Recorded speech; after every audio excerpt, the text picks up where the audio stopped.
This is Great Job, Awesome.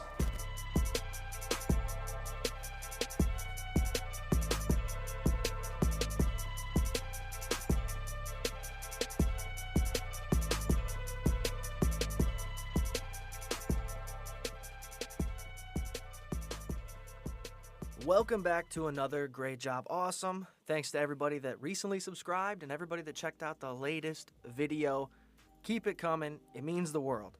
But we're going to get into this as quickly as possible because I really don't feel like editing a 10-minute video on this particular subject. So let's go right now. In a world where being nice only seems to benefit one person with a thin mustache and wispy hair, but no, he's not an actual beast, but he did want to be an athlete, even if it was just competitive swimming. Mr. Beast is what I consider the only YouTuber that got big for being nice. And yet others have tried, and they continue to try, and there's a great possibility Mr. Beast will be one of a kind. He gives away money, jets, and anything else he can think of. And believe me, it's not like his personality is what made him popular because it's non-existent. But when the internet finds out a guy is really giving away free shit, he'll gain subscribers, and look at him today. But we're not here to talk about Mr. Beast. He's doing just fine. But I make this entire point to say, nice guys finish last. And that's kind of been my view on my content. Being nice is fine, but it's not provocative. So today, as requested through many comments, we're talking the Z-Man, or also known as Chatty Daddy, Kevin Brennan Spittoon, the comedy user, or Harvlin Pennydorp, but better known as Chadwick T. Zumock. Now he's apparently a comedian, baseball fan, and from Ohio. And let's remember, Dave Chappelle comes from Ohio, so it is possible to be funny, even though your roots are 25 minutes outside of Cleveland. Zumock has somehow weaseled his way into comedy without any skills, and unlike Brendan Schaub, he doesn't have anything to show for it. Although similar in mental ability, the thick one from the Golden Hour podcast has garnered success from his stupidity, and yet Chad can't seem to do anything other than guest on a Kevin Brennan garbage hour. And even though he's on the show with such talents as Bob Levy, Chad offers nothing and continues to be the most pointless part of any conversation unless you're trying to figure out how to get caught stealing somebody else's credit card. Clearly, Chad's a product of many accidental drops on the cranium as a youth. Chad lives his life in a one-bedroom apartment, and I know that's not so bad if you're in New York, but I'm pretty sure Chad's in Florida.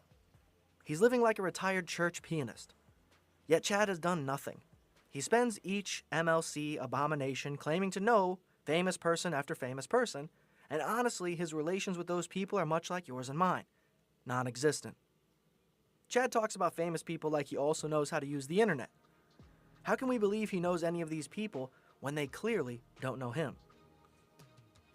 And believe me, I tried to avoid doing this video because I knew there wasn't enough info on Chad to make a full video worth. But either way, here we are.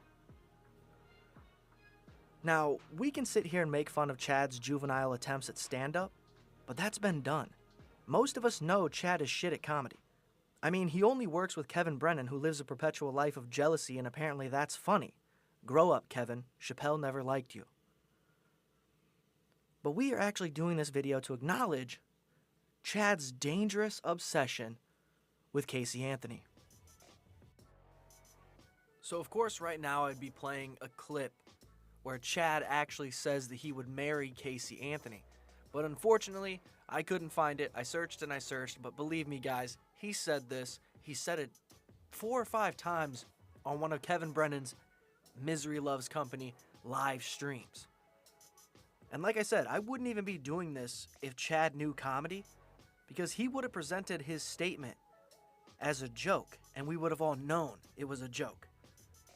But when Chad said he would marry Casey Anthony, I learned 2 things. Number 1, Chad probably had feelings for Andrea Yates and Susan Smith. And number 2, Chad's only possibility for a future relationship would have to be with someone who has a criminal history. And as far as I'm aware, Chad is in Florida, Casey Anthony is in Florida. But if Chad was ever to run into her, he wouldn't know what to say. He'd be wearing a dumbass captain's hat and a Hawaiian shirt, so he would have no chance. I also think if Chad ever got to date her, he would eventually get jealous of her infamy and end up stealing her credit card just for her to chloroform him and hide his body in a trunk. And if I'm being honest, they should date, just so somebody could get rid of Chad. Chad is the quintessential wannabe athlete dork. And that's much worse than simply being a dork. But attempting to get a Letterman's jacket while having zero skills, of course you end up being the funny guy on the team. They keep you around for giggles. That's Chad. Chad thought his teammates were laughing with him, but even sadder is Chad still believes they were. Hence the many unsuccessful attempts at being a stand-up comedian. Chad is seconds away from referring to one of the greatest comics in history as George Carlton. In the end, I want this to be funny, and even making fun of Chad isn't funny. I guess I'll stick to the thick gringo from Colorado. Let me know your thoughts in the comments. Like, share, and don't forget to subscribe.